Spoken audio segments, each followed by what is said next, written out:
Good evening, everyone, and welcome to the John Henry Soto Show. My name is John Henry Soto, and I am here in Nashville, Tennessee.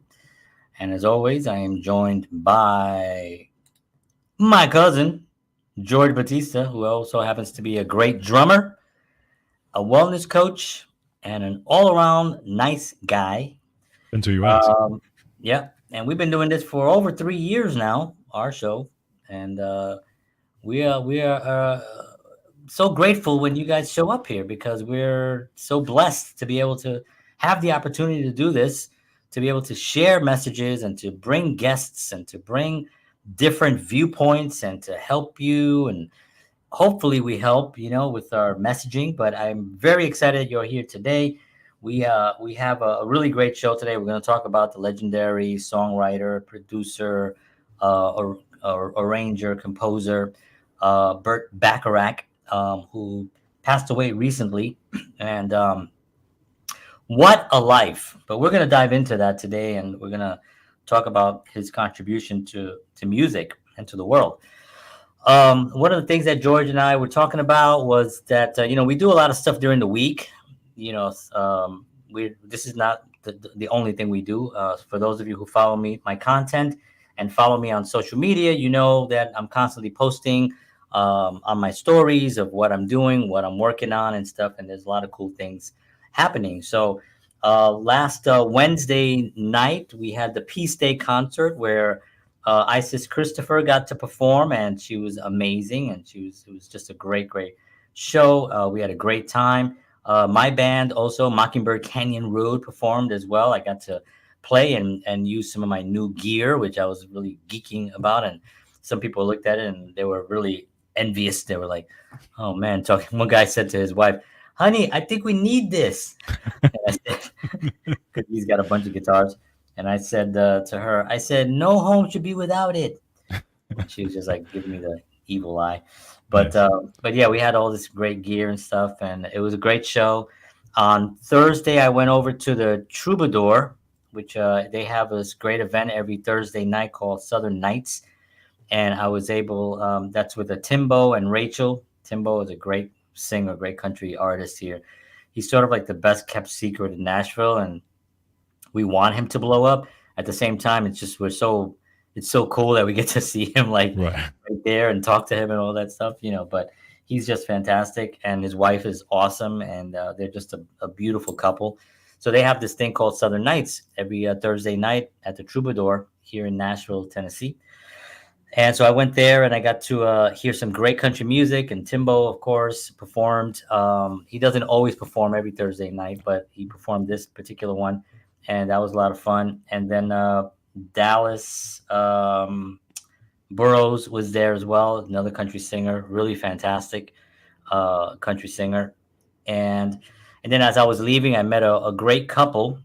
Um, and I won't say their name yet because I just met them. And but anyway, I met a great couple that works in PR, photographer, and they work for some really well known people in the industry. And we had a great conversation, and we exchanged information.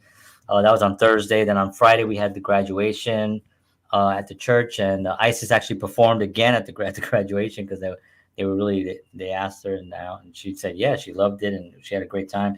So she did 3 songs, 2 covers, and one of her originals. Really showed her range on that particular performance was incredible. And I did share it. If anybody went to my stories, you got to see some of it there.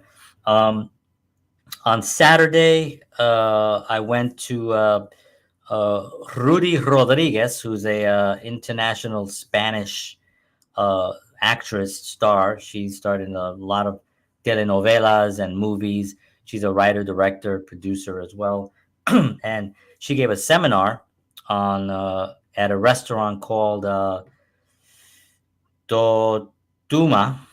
It's a Venezuela restaurant, and there was a lot of people there. It was jam packed, and she gave this really great seminar on the book called "The Problems of Work," which I don't have it here, but it's a book called "The Problems of Work," and she talked about um, dealing with the everyday workaday world and things that you can do to handle people in your environment on your work and stuff. It was great, great, and it was all in Spanish, by the way. It was a Spanish Spanish speaking event, so the whole event was Spanish. So they asked me to come by if I can help, and I had to brush up on my Spanish. Spanish is weirdly enough, it's my first language because I didn't speak English till I went to school. Really, my mom and my grandparents only spoke Spanish to me, and when I went to school, all I understood was "me, me, why, he, something." So I think they thought I had like a learning disability, and I was like, Right. "Oh, dummies! You guys only speak Spanish to me. I don't really know English that well." And I had to learn really, really fast English. But anyway, I had to brush up my Spanish, and it went well. It went well. A lot of people were really interested in the book, bought the book and stuff, and so that was on Saturday. Uh, today's Sunday. Oh yeah, that brings me to today. So today was a slower day. I had a meeting with Isis Christopher this morning. We chatted on some of the upcoming events. We have some recording sessions coming. We have a photo shoot on October 5th. We also have a music video being shot. We also have anyway, some social media stuff coming up.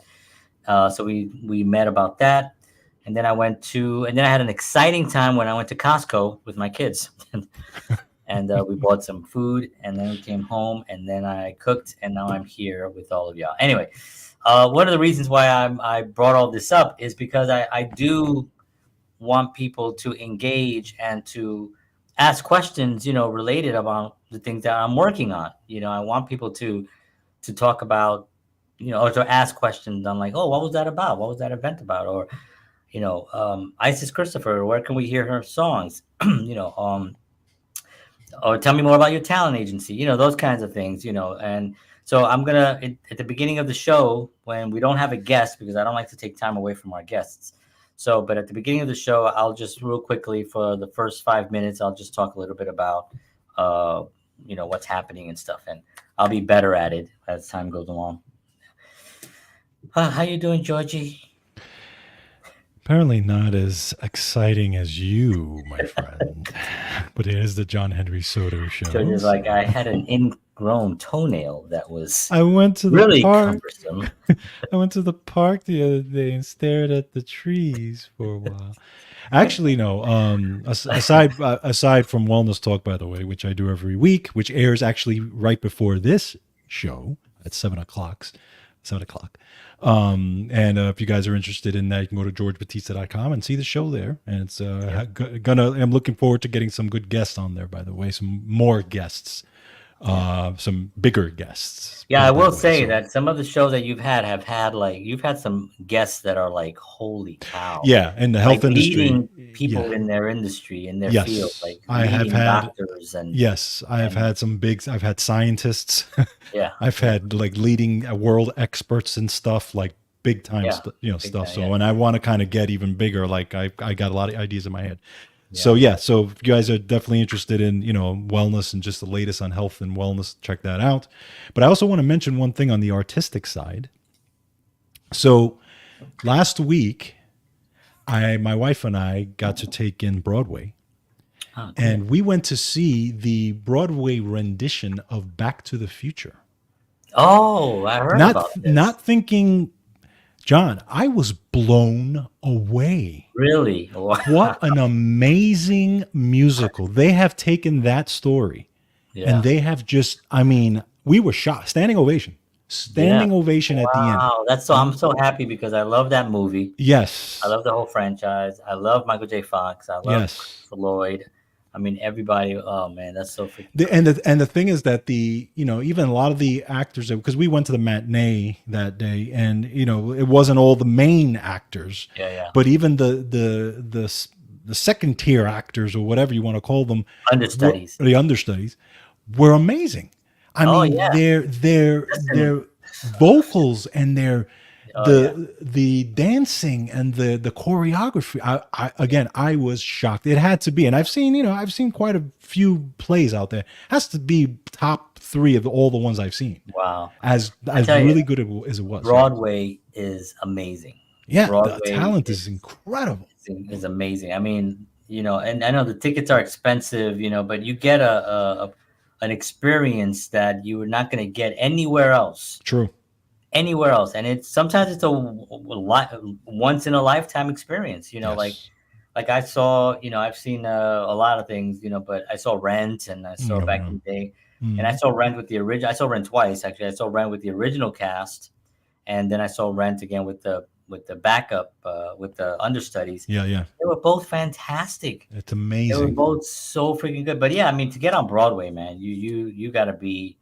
It is a doggy dog world to get to there, and you have to work your butt off to get there. And Absolutely. when you get those shows, it's great. I think one of the we did see one show that was kind of depressing. And it was Jesus Christ Superstar, right? Which of Oh yeah. course it chronicles the life of Jesus through song, and some great songs that have come out of that musical. The guy who played Jesus was a phenomenal singer. I just ridiculous. Like, I don't know how this guy's not on the news every night, just because his voice was so freaking fantastic.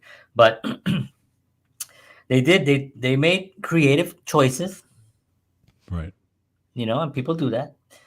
They decided to take everyone else that's in the cast to have regular contemporary clothing, Ah, except for Jesus, who had the standard what you would normally see Jesus in movies and things, the white interesting. robe, the hair, the whole thing.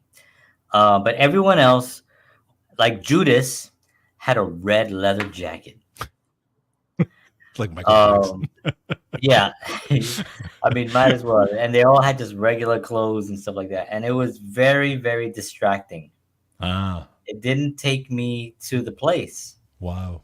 And I figure, I guess what their point was that the story is timeless and we can tell these stories today. Okay. But really, the story is not timeless. The story happened back then, Right. and we are still honoring that story and still following that story, right? Right. So, but the film at the end, it ends. I went with actually my friend, Kat Catalina. Oh yeah. Yeah. I went with her, and this was years ago. I mean, this Mm. was like probably in the late '90s or something. Wow. And so when we get at the at the end of the show, he gets. We all know what happens to Sure. Jesus. Sure. But they did it in a way where they laid him down flat, and then they had a camera overhead that projected him on a big screen laying flat, right? So you got to Okay. see him, but on the stage, if you look at the stage, you just see him laying flat on the cross. Sure. Right. Right. And then, but on the screen, you see him image like this, the way you see me, right? Right. And so we were like, and then there was no music, there was nothing at all. Everything just was quiet. And then they had the nails. Sorry if anybody gets too emotional about this, but I'm just telling the story about my experience with this. The nails, king, king, and he's screaming. Wow. And Wow. and, and me and Kat, the whole audience, it's just like, I mean, literally, I'm crying. Like, I'm like looking, I'm like, Cat's like this. Everybody was like just shocked. King, king, king, king. No noise, no music, no nothing. Just silence except for the ring for that. Then they stop, and slowly the cross goes and stands up, and he's standing and he's hanging there, and the show ends. Oh my God. That's We it. Just like that. Just ends like that. That's it. The curtain Wow. came down. People were like W- clapping, Wow. and then the cast comes out and take their final bow, and then Jesus, but you can feel that people were shaking. Oh People my were God. disturbed by how they did that. And when Kat, I remember Kat when we went outside, she was like, "Well, that was interesting." It's like, and I was just laughing because it was so crazy. Unbelievable. But anyway, that was musical. But then, just to clean that up, I went once. I took my mother to Right. see 1776, a Oh, very okay. famous Yeah. musical, Yeah. Yeah. and actually a guy that you and I know, Brett, um, um, Brett, no, Brad. Data. Wait, You're talking about Brent Spiner. Brent. Yeah, yes, but yeah, he played John Adams. That's right. I remember. Do remember that. Yes. Yeah, he Yes. played John Adams, and that was awesome. Really. That was like, and I thought to myself, 1776 would be about, I'm going to get lost in the whole thing. Yeah. No, it was beautiful. It was done so well. In the opening, we'll get to the show eventually, folks. In the opening scene, right? There's just, you see the courthouse, like Right. one of the courthouse buildings, or I guess one of the official buildings, right? Yeah. And they're all walking in, and they're shaking hands. They're like, "How are you, Mister?" And they all walk into this door, and Right. it's just in the center of the stage. There's a door, the building, and they're all just going into the door and into the door. And then the door, it stops, and John Adams is the last guy in. He goes in, locks the door. The door closes, and then the stage spins, and it goes, and it spins. And when they come to, they're all in the position like you see those famous photos. You Ah. know, they're all like, and Nice. everybody's like, yeah, it looks so freaking cool. I was like, damn, that was hot. And then they Oh. all start, then they all start talking around and stuff. And it was such a great, it made me such a fan of like just the Constitution and the Yeah. Declaration of Independence and that time period. And John Adams, like I became very, very, I read like a lot of John Adams books, Hmm. like his biography and a few other ones. But made me a fan of him and of course Thomas Jefferson as well. So yeah, Broadway can be life changing.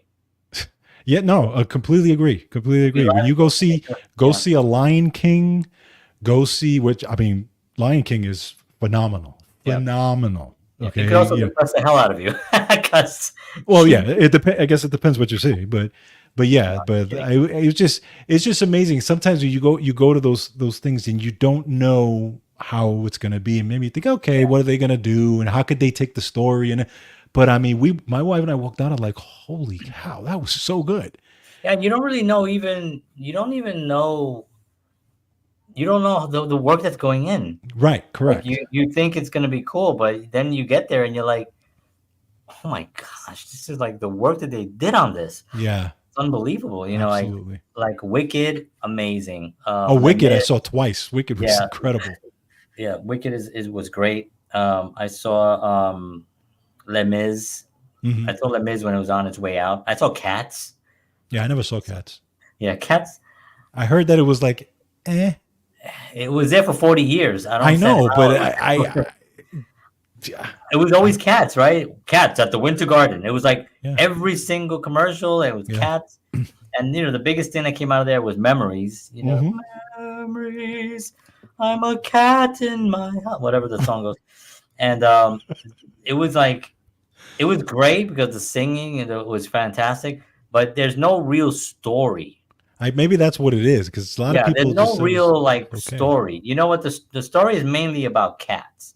Now, going in, you should probably know that it's going to be about cats, but you would think that they would kind of put a story in there about Right, what these cats are doing, how the cats are behaving, the cats are fighting.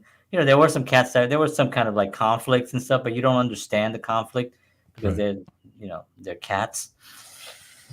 Um, Cats have conflict. yeah. How come there was never dogs? How come there was never a musical Right? dog? You'd You think would that think they dogs dogs. got shafted. In other words, I mean, They what's wrong did. with dogs? Yeah, dogs should have a musical. Especially because I think cats are popular. I get it. Cat videos and all that, but dogs are very everybody. Who doesn't love dogs? You know what I mean? But So I would, you ever notice how people are either cat people or dog people? But you that's like there's true. some people that are not both. That's true. That's true. I never understand that concept. Like I'm a Yeah. dog Well. person. I mean, not I have nothing against cats, but I'm just saying Yeah. that I love dogs. Yeah. I'm Yeah. very attached to dogs. Yeah. Yeah. I've always loved both too. Actually, But it's it's interesting. weird because now that I think about it, a lot of these musicals you know, have a lot of animals in them. Like the Lion King. Wicked is just about, I mean, they did have the flying monkeys. True. So Well, if you look at the Christmas spectacular, it actually has real animals in it. really, Yeah. Then like at the yeah, because at the end of that is when Christ is born, and they do the whole nativity scene, and they actually bring in real animals real like animals, yeah. camels and stuff. And the other and the reason why that comes to mind is because every time I would walk, because I used to work in the NBC building in Rockefeller Center, every time I would walk by in the morning, the camels were walking around doing their rounds. You mean they work there as like security? Well, it depends how you think of security, but basically they pooped in the place. Oh, I can But imagine. That they must had have to been, walk them. They had to walk them around. Where are they going to walk them? They're on 51st Street. Where are they going to walk? yeah. They have to walk them. They're like, I want to see the David Letterman stage. Oh man, that's crazy. Anyway, Yeah. all right, folks. Well, Should we actually start? Should we have named the show something different? yeah. Well, we are going to talk about this amazing, and I already knew going in that doing one show. That's why we're talking a little bit beforehand. This is not a guy that you can do a show on and cover everything, because No. I literally was covering like the 25 hit songs, and it only took me to 1985. So so that's not gonna work. And it didn't even, some of the best work that he's done at this point in 1985, in my opinion, hadn't been done yet. And he's done a lot of stuff. I mean, he did a lot of things with the famous relationship with him and Dionne Warwick. Yeah. They did some great songs together. Anyone Who Had a Heart, I'll Never Fall in Love Again, Promises, Promises, Trains, Boats, and Planes, um, Message to Michael. These are all with Dion. Um, Reach Out for Me. Mm. Of course, I Say a Little Prayer. That's Yep. like one of her first really, really big hits. Um, yeah. So, what were you gonna say? What I'm going to say, just if you're listening, if you're listening or watching this and you're younger, because a lot of the young folks are really not going to know much about him. And you never heard of him or you don't know much about him, do some research on him, because Yeah, it's yeah. incredible what this guy has done in the music business. And pretty much you've heard his stuff if Oh, you've turned yeah. on the radio at any given time Oh, yeah. in your life. Yeah. There's definitely in our world, you know, in music, any artist that I know that's over a certain age has been influenced Yeah, by Burt Bacharach in some way, you know, and those artists have influenced the artists that we all listen to today that are contemporary, that's right. So so we're going back into a guy who's started. He was born in May 12th, 1928. He was in from Kansas Kansas City, City. Yep. Missouri. Um, his music is characterized as unusual chord progressions and time signature changes, influenced by his background in jazz and uncommon selections of instruments um, for small orchestras. He arranged, conducted, and produced much of his recorded output. Now, funny enough, I wrote some stuff here, but you know, so when back in those days with songwriting, there were in New York City, you had the Brill Building. If you don't know what the Brill Building is, the Brill Building was sort of like the hub of songwriters, Songwriters. musicians, and they Hmm. all came together. It was called the Music Building. I've been in it many times, Hmm. actually. I've actually played music in there when a long time ago at a studio. Ray Serrano, remember Ray Serrano? He had a Yes. space in there. Um, and we had an amazing time in there, because not only are you in the building, but you're also seeing the legendary spaces Right. that were used by like people like Jimi Hendrix and the Beatles and all these people that would come in there. And then the songwriters themselves, they would get a little room, and it'd be a piano. You'd rent a little room, a piano, a couple of chairs, and then there were just lines of rooms all through this huge building on 49 that basically just had people writing songs.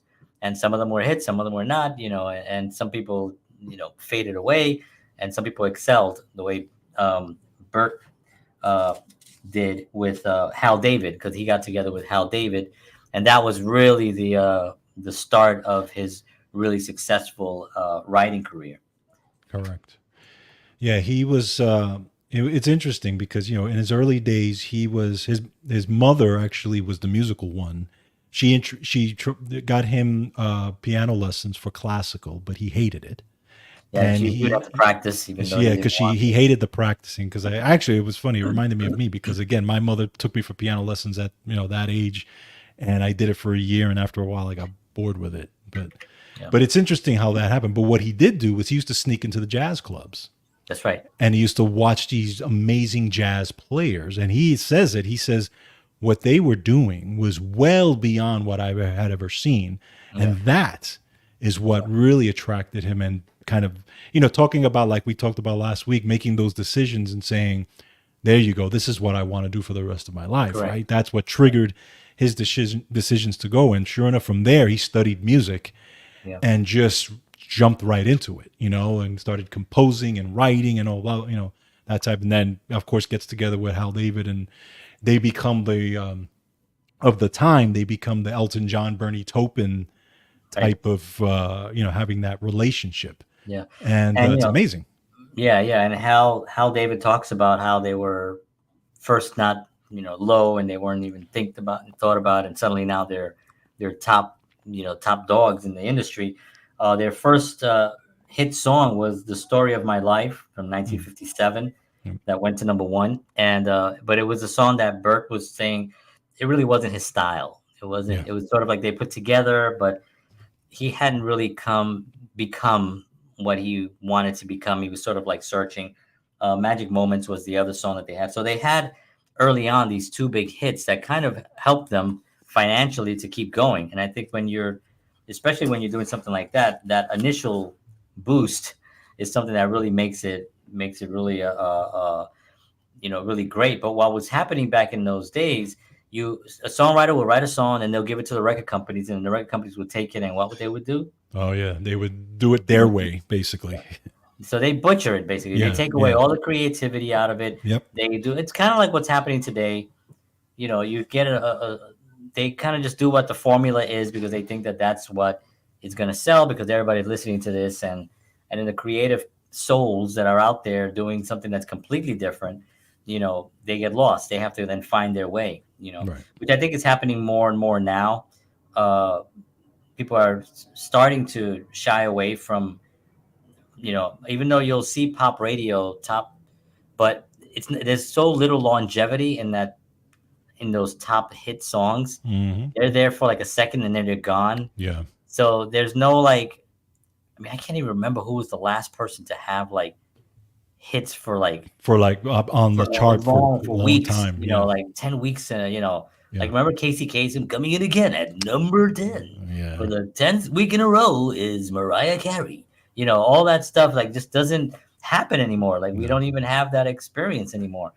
So it's like boom, everybody's like coming up. Maybe you could say maybe Taylor Swift or something has a song, two or three songs that all sound the same, and somehow they all get up to and they're doing well and stuff like that. But I'm talking about like stuff that's really m- moves you, that moves the needle forward, that challenges the listener too. Right. Not something that's just so basic, simple, that is just about a boy and a girl trouble. Hmm. That just is kind of like it's not interesting. If you listen to even like I Say a Little Prayer, there's a lot going on in that song. People don't Definitely. realize the Definitely. orchestration that's going on in some of these songs, because they're so in our head now, and we can't play any of these things because the YouTube won't. Oh, I can't believe I did that. Still did that. And George, you got to remind me Instagram. Can you just say that? Instagram. Start it. When we start the show, say John Instagram, I and then I'll I go just back. I assumed that you had done it. I don't assume because when you're making a ass of you anyway. So, so these songs are complex. Yes. So now, if you listen to historical artists that have taken jazz ideas and have melded them into into modern pop music, those are the guys that George and I like freaking love, right? Yes. Because Yes. we're talking about, even we've talked about the band Rush. Right. The band Rush is a perfect example. Like these guys are doing time signatures that are mind-boggling. It's fast, Right. heavy riffs. There's jazz Mm-hmm. influences there, but it's progressive rock. Yeah. Then you take another guy like Sting. Yeah. Sting is, my favorite Sting album is Ten Summoner's Tale. Oh yeah. That Like that definitely. album for me is like, I mean, the one he did after that, before that one too. That was a Um, good one too. Yeah. that was Soul amazing album. Cages. So Yes. okay, yeah, amazing. Those two albums are ridiculous in how Agree. they're orchestrated musical journeys that were put together with so much thought. Right. It was like, it wasn't just a guy doing a pop song. Right. It was a guy telling a story in the most creative way possible. Absolutely. And I Absolutely. love that. And that's what Burt Bacharach's songs are. And I'm going to talk a little bit about. Anyway, what were you going to Yeah, say? just kind of if you look at that time, especially in the '60s, right? Because think about what you had, and this is the thing. One of the things that when you look at his life, he, you had the Beatles. Obviously, was the thing, and he never compromised the way he did stuff, even with the Beatles, even with the '50s rock and roll, even with all that stuff, right? Which, early Beatles was pretty simple, right? You had rock or '50s rock and roll was pretty Right. simple stuff, right? Yep. But The blues progression. right, but he pretty much stuck to his guns with the sophisticated kind of intellectual, like you said, the time signatures and the way he structured his songs and stuff like that, and for how he did it, which is amazing, because he was able to blend all that, still get that on top 40 radio, Hmm. especially with the Dionne Warwick stuff, but never compromised. Never said, you know what, the music industry is moving this way. I have to adapt myself to that way. He said, no, I'm going to stick to what I'm doing and what I'm passionate about. And it worked for him. It worked. He Yeah, did it. He did it. And he not only did he do it, but as he was doing it, he was inspiring others to do it correct. because he was in a position to be able to influence people. You know, music is the only thing that is across all languages, Hmm. right? You can go anywhere where they don't speak your language, or you guys can't communicate. But if you start dun dun dun dun dun Yeah, dun dun dun dun dun, everybody's gonna understand that. It's gonna be a rhythm that's gonna be very, very common. It's in our DNA. that's right. It's like when we talked about when we were talking about the string theory, because our show goes into many areas. But when we were talking about string theory, and just the mechanics of that, we think about vibrations. Yes. And what is music? It's just vibrations, in a certain frequency that affects us. Right. And Paul McCartney had a great thing where he was talking about what is it about music, right? Because it makes you feel this emotional thing. And he said, and it's not just lyrics, right? When you think about it, it's not just lyrics, because there's classical music. There's classical music where there's no lyrics, and you Hmm. feel, oh my gosh, this music is like making me feel. That's why in films you have musical scores. Yeah. You got John Williams, creating these amazing theme songs that we all know. I mean, John Williams is another guy that we I was gonna say that would be a fun one to do. yeah, just do a whole show on him. I mean, if you think about John Williams, from Superman, Star Wars, Indiana Jones, E.T., E.T., um, Jurassic Park. Jurassic Park, all those songs. Those were his, no lyrics. Yeah. So you hear da da da da da da da da da. Everybody knows that that's Indiana Yeah. Jones. And Hmm. same thing with Superman. Yeah. Superman was like such an emotional. That scene when he's flying, and he's just flying by himself at the beginning. It's Oh like, yeah. Yeah. it's just like it's just so amazing. Da, da, da, da, da, da, da, Dun, da, dun, da, dun. dun, dun, dun, dun, dun, Da, dun, da, dun. da. I mean, that's amazing, you know. So those are vibrations, you Yes. know, and this is what people like Burt Bacharach and Sting and Rush and Elvis Costello, which I'm going to talk about a little bit because he did a Steely Dan. Steely Dan. They just have such an incredible understanding, of what these things, of what these songs can go, how Yeah. these songs can go. So, anyway, go ahead.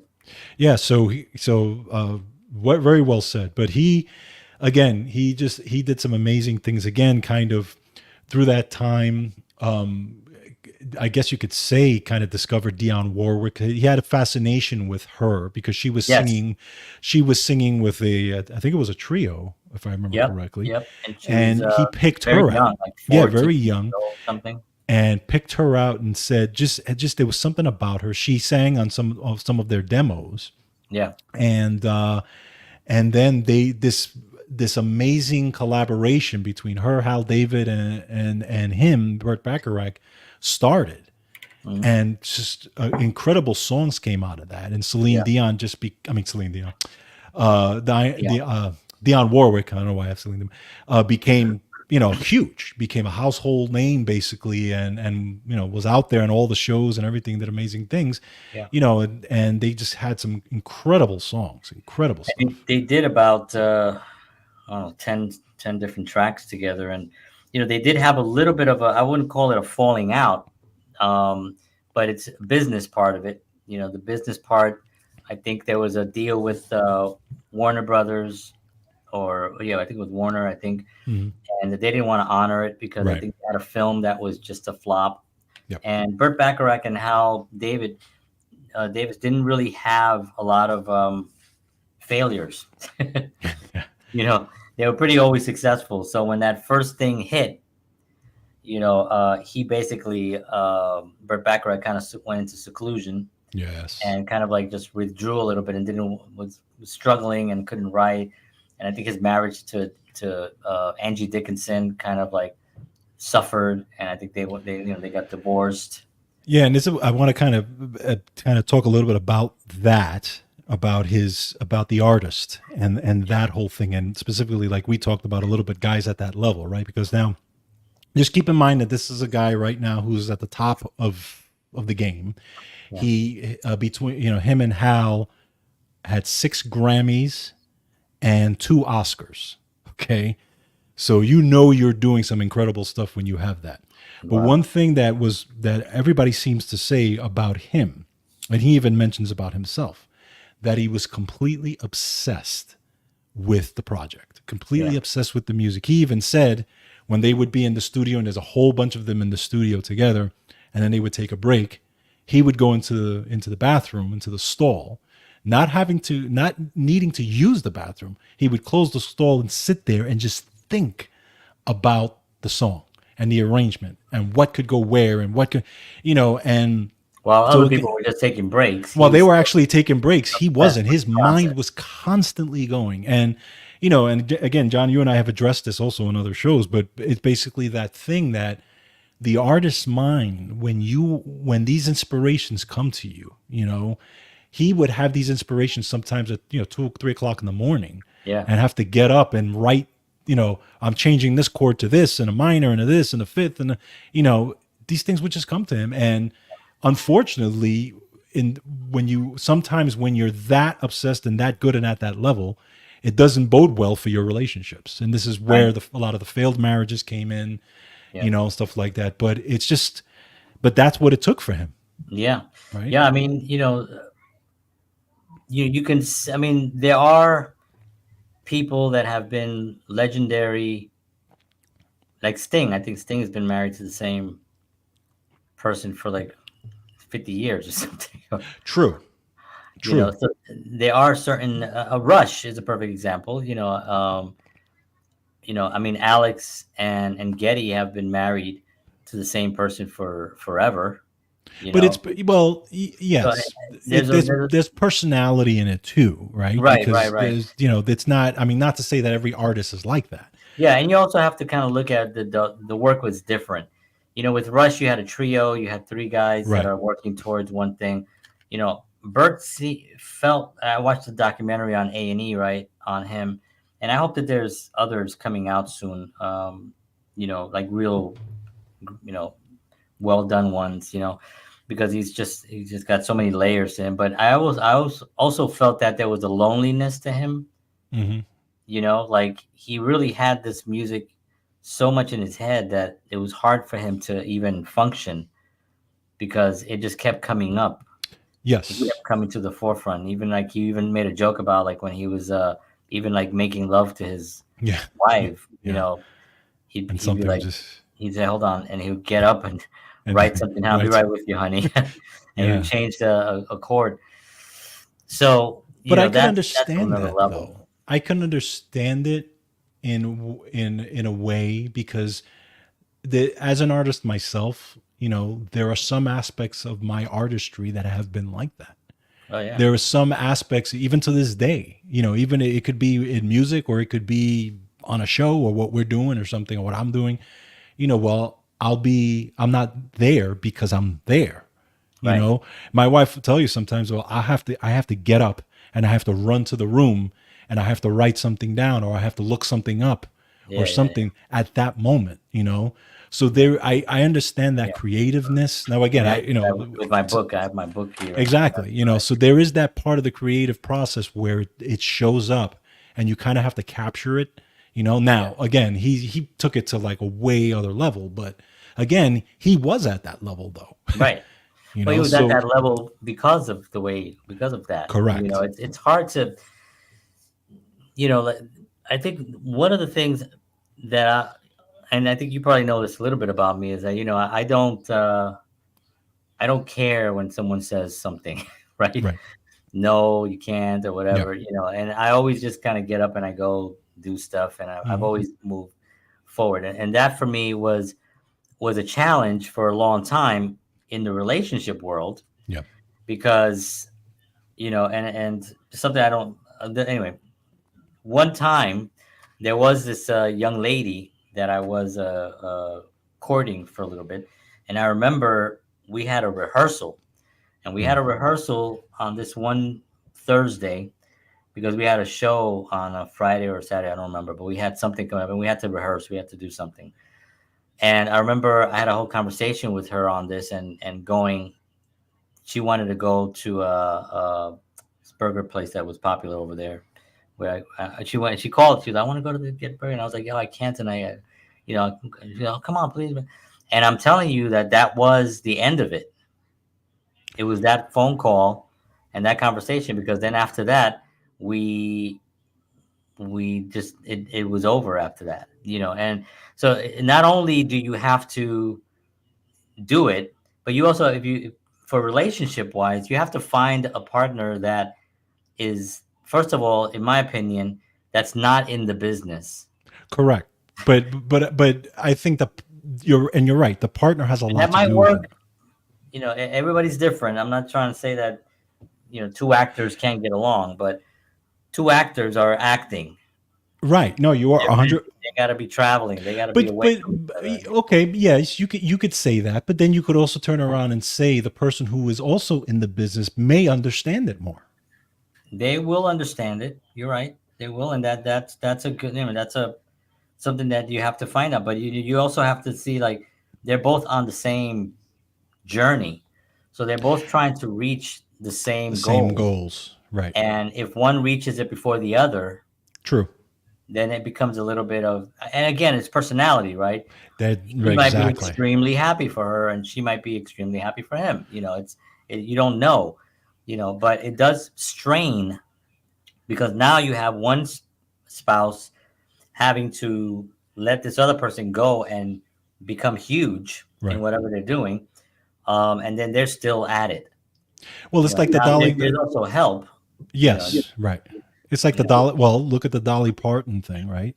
She's been with right? her husband for forget about it, and Yeah, 50 he years. basically told her, "Listen, you go out and you do your thing. I'm not in that Yeah, world, and I'm going to be home, and I'll be here when you get here." And yeah, that's kind yeah, of I work from. And for me, and again, I've told the story before, really quick, but when I first got with my wife, the understanding was that you're going to share me with music.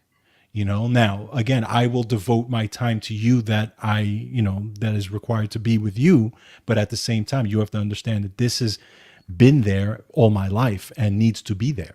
Right. And we had that conversation. So when they called me on Valentine's Day to do a recording session for a hip hop artist in Queens, I had a decision to make.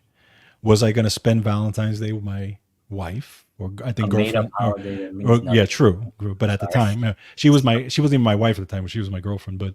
But was I going to spend Valentine's Day with her, or was I going to go to the recording session in Queens and make some money and play on a hip hop track? And You I gotta made the go. decision. I made the decision to go, and I Yeah. did it. And it was a good session. And I came back. I was late, so we didn't have time to really do anything. And she didn't talk to me for a couple of days. But we got over it. We got past it. Yeah. But again, it was one of those decisions. Yeah. Yeah. I mean, you have to make that balance. That balance is like the only thing that's going to create happiness. Right. Um, for both sides, because you're going to be miserable if you didn't go. You're going to be miserable, Yes. and then you're going to always blame her for that. Right. There's always going to be that thing. So for me, yeah, that's right now. I think my wife is already kind of done with me. She just knows if I'm not in the house, I'm doing something. So I go out a lot. I do a lot of stuff. I'm involved in film and music, and I have a talent agency. So I'm always constantly in the middle of something that I'm working on. Plus Right. my digital marketing thing that I'm doing now. It's like, so it's always a thing, Yep. but had I had all these things, I don't know if that's the right way of saying it, but if I had all these activities going on when we first started, it probably wouldn't have worked out, Right. because my wife is very traditional. She likes the household life. She likes, she's not into this kind of art. She is an artist. She's a painter. Hmm. She's a wonderful painter, but she's not into this type of entertainment. Same thing with my wife. Yeah. So I personally like that. Hmm. I like that, and I like the fact that I'm the guy that's in that world. For me personally, it works for us now. Having someone that was also like, oh, I just got this thing, and and then she's gonna be gone for like or whatever, or and then I gotta be gone, and then finding time to, it's just really becomes challenging. Now, of course, if you make it to where there's a level of income and you have that type of success where you can make those decisions and be like, well, I'm gonna go with her right now. We're gonna spend 2 months in France, and Right. we're gonna come back, and then afterwards I can do my film, and she can come with us, and we'll move to wherever we gotta go. You know what I mean? And it's a different situation. Sure. Sure. But to Bert's credit, you know, maybe he said, he made a joke about it. He goes, he's not really the guy to talk about being an expert in relationships, because he's been married like 4 times, right? Right. He said, or maybe he is the expert. He knows what not to do, in 4 different cases. But yeah, I think it's just a matter of distance. Yeah. And but when you're there, Mozart, obsessive, right? Van Gogh, these Mm. types of giants in the world of create. Especially, Van Gogh was like ridiculous. Right. Yep. Yep. Da Vinci. I mean, Da Vinci was not only. I mean, Da Vinci was an inventor. Like he had all these. He invented flying machines before there was any flying. Very There's a whole true. documentary that's coming out right now on Da Vinci. It's ridiculous, on some of the things, the calculations that he was making about things that nobody had discovered yet. Wow. You know, uh, so that when you're there and you're constantly thinking about this one subject, whether that be music or film, Hmm. it's a joy for the person though too. True. Very You true. know what I mean? Like I love doing what I'm doing. Yeah. I love it. I don't think of it. I do my social media, I do my content, I do my this, I have my plans, I go out, I love the process. I love when I get into the film mode and I'm writing, and then I'm casting, and then I'm shooting, and I'm editing, all that stuff. I just freaking thrive on it. You know what Hmm. I mean? It just makes me so happy. you Right. know. So the individual has to find the thing that makes them happy and then have to allow others to in if they can. That's And right. sometimes, unfortunately, the people that come in want a little bit too much that the Yes. person cannot give. True. And I think when you have a relationship like that, that becomes a little bit more complex. Agreed. Of course, we were going to talk about his music, but now we're talking about his relationships. But it's relevant. It is relevant. It is It's relevant relevant to because the now artist, right? it is relevant to the artist, 100%. What I was going to say earlier was that, when another thing is having control of your art, because Mhm. early on, he would write these songs and give them to producers and whatever, and then they would butcher them and they would take out, Yes. and it wasn't his song, and he just hated it. So they started, their own, started working with, what was the label again? I wrote it here, Scepter. Oh, okay. Scepter Yes. Records, Yes. which was actually owned by a middle-aged woman from New Jersey Oh, named yeah. Lauren Greenberg, That's which right. Yep. I thought was hilarious. But she gave him like full range. She said, yeah, do whatever you want. And so now he's able to record his own things, his own pieces of content, his own work, That's right. and that's empowering when you can do that. And this is something that I actually love about film, because I can sit down and write. Like, I knew when I got into film that if in front of the camera, that I was going to be cast pretty much the way I was cast, Mhm. because I'm short, I'm Latino. They always ask me to shave something, or can you grow this or whatever. And I play the sympathetic kind of loser guy, male. I played a lot of superintendents for buildings. I played some Jewish guys, Israeli guys. I played mailroom workers that were timid and whatever. And those were the kind of characters that I knew I was going to play. So when I decided to take some of that control and say, well, let me just write something for myself. So I wrote stuff for myself, and that did well. Yeah. That actually got some momentum. And then I realized, oh, okay, I can just write. I don't need to go into I could just write my films, whether they get watched or not. I'm going to write them. I'll put them out, and then if they get, and luckily I've had stuff get good success, but it's because I took control of my art. That's right. I was able to like say, okay, this is going to be what I want to do, and I think that's what elevated his songwriting Hmm. to the level that it became, was that he had control, and he said, if they would just put me in the recording Right. studio Right. and just let me run it. Now, that might sound arrogant to some people, but when you're that confident in what you're doing and you have it so much playing in your head that you see it, Yes. you have to then go out and do it. Because if you don't, you're going to really feel, you're going to have such a loss Yeah. when someone else is controlling it. That's right. And he also knew his limitations too, because when he was asked to do his own album and he was asked to sing on his own album, right? And he reluctantly did He it. did not want to do that because he's He did not a not want. singer. Yeah, and he even said it. He has admitted. He says, "Listen, I don't sing very well." Yeah. He says, I can play the music and all this, but I There's no, don't really there was sing. no auto tunes back then. Exactly. And he did it. He got it out. And the funny thing is that his album did do well, even Yeah. without being a great Yeah. singer. But I think the communication of his songs and the way ex- he communicated his songs, I think that's really what resonated with exactly, and people. that's 100% right. It was because no matter, he was still so passionate about those songs. He Yeah. still played them, even if he couldn't sing them well. But he played them with such passion, and again, that vibration came out, and Yeah. and people really caught on to it and loved it. And Yeah. even when you hear these songs to this day, even the late '60s, early '70s stuff. When I hear Dionne Warwick stuff that he put together, still to this day, it is so good. So great. It blows me away, the melodies and the Yeah. arrangements and all this. Yeah, Yeah. it's just incredible. It was great. So they had a little bit of a falling out, but they got back together again. And he had this song that he wrote. I think he got back with Hal, and they wrote this song. And he thought it was a perfect song for Dion, but they were like a little bit intimidated about going back because of all the legal stuff that had happened. But he did call him, and she told the story on this documentary. And she's like, "Hi, who's this?" He goes, "This is Burt." He's like, "Burt who?" Yeah, yeah, yeah.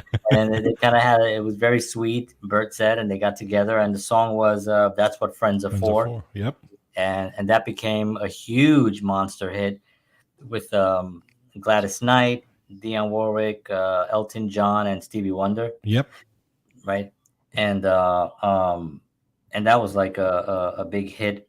And then there's certain songs that you don't think would be hit, because remember, he wrote songs for films, Yeah, and these songs became more popular than the film. that's right. You know, like "What's New Pussycat," right? But Yeah, with Tom yeah. Jones, right? Hmm. People know that song. "What's New Pussycat?" Whoa, whoa, whoa. People know that song, but I don't remember. I don't know if I've ever seen that film. Yeah, I've never seen it. You know, Alfie, Alfie, Dionne yeah, that's Warwick. right. The other one, yep, that's right. You know, great film, but I don't remember. I don't know if I ever saw the film. You know, I should probably go back and watch these films because they were such, part of the culture at that point. Um, oh, so Pamela says, "Who's the artist you're talking about?" So it's actually Burt Bacharach, and I'll show you this here. And he's an incredible singer songwriter. He wrote a bunch of great songs. I do want to talk before we even get started. Before we get going, I want to talk about my favorite Burt Bacharach album. Was something that he did with Elvis Costello, and the album is called "Painted from Memory." And this this album, in my opinion, is has some of the best orchestrated to vocal songs that I've ever heard. I played a little bit for George a couple Yeah, of weeks ago when we yeah, decided to do this episode, and he was like blown away by it yeah. because it's Hmm. just the key changes, the vocal. Elvis Costello, I got a whole new respect when I first heard this record. I thought he was Elvis Costello, the guy who was in a Yeah, he's singer, Allison, and all those great songs. Um, but I had no idea the vocal range he had, the power, the emotion that he had in his voice, and how he connected with Bert's music. right. And they only came together to do one song. That's right. They, Yeah, they were only going to do one song, and then they decided, because it was such a success, they decided to do a whole album together. And this album was, to me, I played this thing. This was back in the 90s. This was 98, 99. I played it for about 3 years straight. I had the CD. I just played it all the time. I had my Discman that I would just keep playing, and it was over and over and over. I bought like two or three. I bought it like two or three times because one of them got a little bit messed up. But just so if you're out there and you don't know Burt Bacharach and you don't know any of his music, obviously you can go to Spotify and you can listen to a lot of his stuff. But really, check out this album. mm, Check out this album. Listen to it. Listen to the orchestration. How it's. Remember, this is all real people playing these instruments. yeah. By the way, and Hmm. we're talking about not today, not digital stuff, not keyboard. Electric. This is all instruments played by human beings. That's right. And it's just such an incredible album. So, we try to do the best we can with covering this legendary, incredible artist. It's impossible to do it in Yeah, 1 hour, especially when we talk for musicals for the first 17 minutes or 20 minutes. But we'll revisit this at one point again and talk, maybe go a little bit deeper at some point. We really do these shows not so much to give you like the whole background on an artist. We do it because we want to show our appreciation for this artist.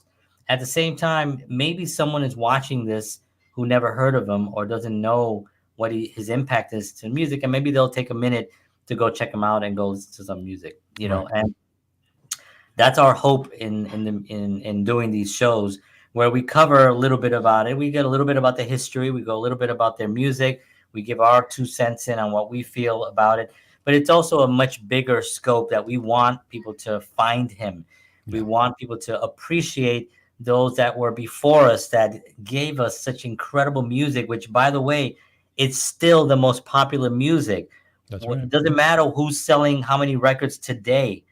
When you go to Spotify or you go to any listening apps, those songs are still top. People are still listening to Elton John and Billy Joel and the Eagles and Santana and Stevie Ray Vaughan and Eric Clapton, Led Zeppelin, the Rolling Stones, the Who, all those bands. That people are listening to those guys way more than what you're currently hearing today. This is extremely important for you guys to understand, that the music that we are all being forced fed today is manufactured by an industry that's out to make a buck.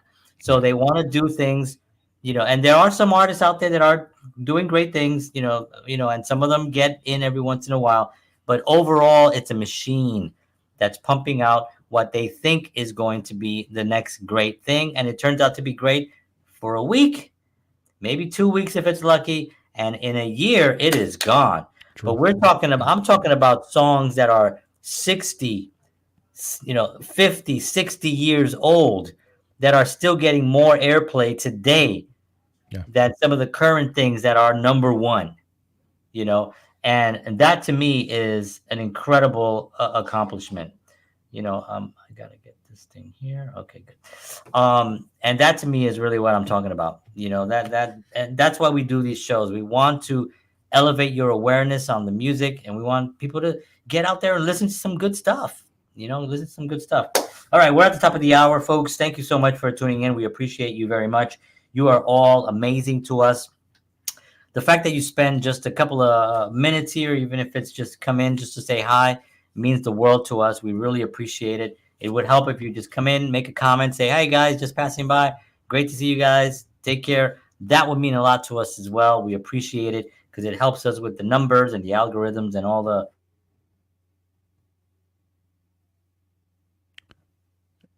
And all that stuff. And John just froze.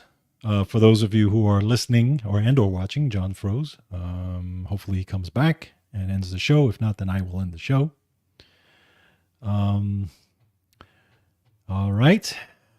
Waiting for John to come back. So what do you guys think about vitamin C? Anybody take any lately? All right. Well, I guess I won't hold anybody up. So again, as John was saying, thank you. We appreciate all you guys that come in and again, make a comment and just share. And make sure you like, share, and subscribe, and check us out and check out Burt Bacharach stuff. Great stuff. All right, guys. So take care. And as always, peace. I have to end this show.